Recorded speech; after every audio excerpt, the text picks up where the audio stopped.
যাচ্ছে তাই বলো। আসসালামু আলাইকুম। আমি রেহানা নাসরিন দুলারি। আমি সরাকার আতিক হেলালের ওয়াইফ। তো আমার আতিক সম্পর্কে আমি নিজে কিছু কোনো সময় বলতে চাই না, কারণ সবাই যখন বলে তখন আমার খুব ভালো লাগে, ওইটা শুনতে আমি বেশি অভ্যস্ত এবং বেশি ভালো লাগে। আমি নিজে বলবো নিজে এটা আমি খুব স্বাচ্ছন্দ্য ফিল করি না, শুনতে খুব ভালো লাগে। তো তারপরেও ওর লেখা আমি ওকেও আমি বলি যে তোমার লেখার মধ্যে সব সময় আমি একটা থিম খুঁজে পাই। মানুষ ছড়া কবিতা লেখে, প্রেম এই সেই বিভিন্ন কিছু নিয়ে, কিন্তু তুমি একটা এমন কিছু দেখো যে তার মধ্যে একটা তথ্য আছে, একটা সংবাদ আছে, ওটা পড়লে একটা সংবাদ খুঁজে পাওয়া যায়। তো এই জন্যে আমার তোমার ছড়াটা পড়তে খুব ভালো লাগে। এটা ওকে আমিই বলি, আমি একার থেকেই বলি। তো তারপরে যখন বিভিন্ন অনুষ্ঠানে গান গাওয়া শুরু করলো, তাই বললাম যে আগে ছড়াকার ছিলাম, এটাই তো ভালো লাগতো, আবার একজন শিল্পী হচ্ছে কি।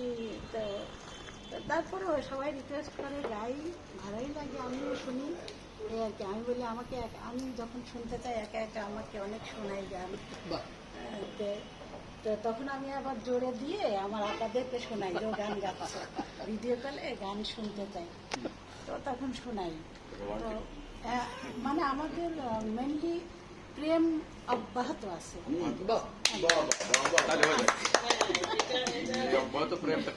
অব্যাহত আছে, কারণ এই অনেক দিন হয়ে যাচ্ছে, কিন্তু আতিকের সাথে আমার সম্পর্ক 33 বছর। মাত্র কোথায় না, শেষে মাত্র বলবেন।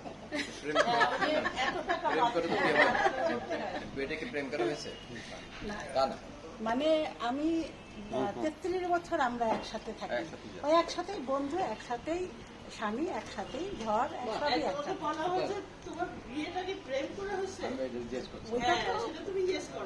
না,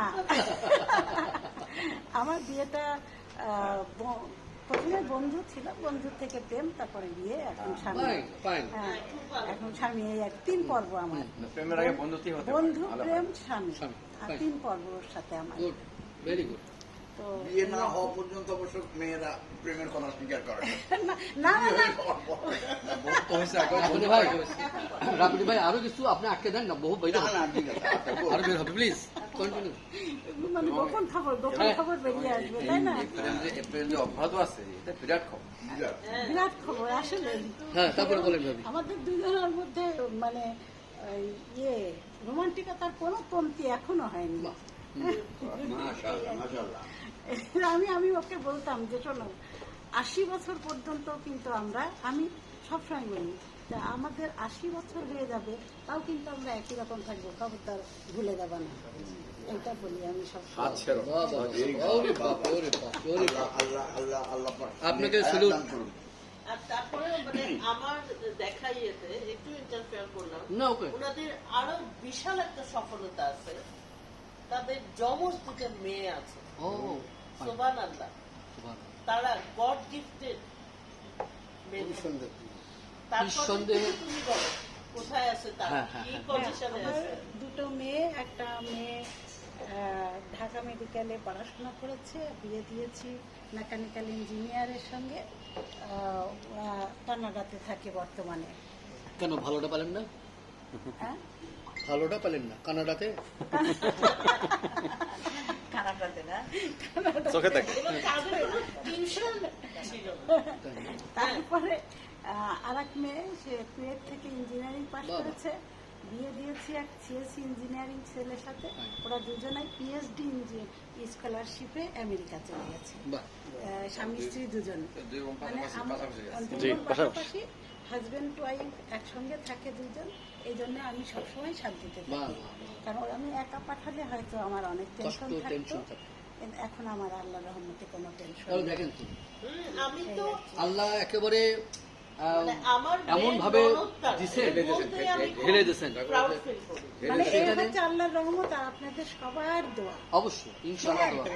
একটা জায়গায় শুধু এটা আমি বলবো দেখেন পরবর্তী যখন লেকচার দেবেন তখন সংশোধনী আনা যায় কিনা, সেটা হলো যে আপনি বললেন যে যে ওই আতিক হেলাল উনি লেখক কবি, তারই ওয়াইফ আমি, তা বলবেন কেন? বলবেন যে আমার হাজবেন্ড আতিক হেলাল লেখালেখি করে।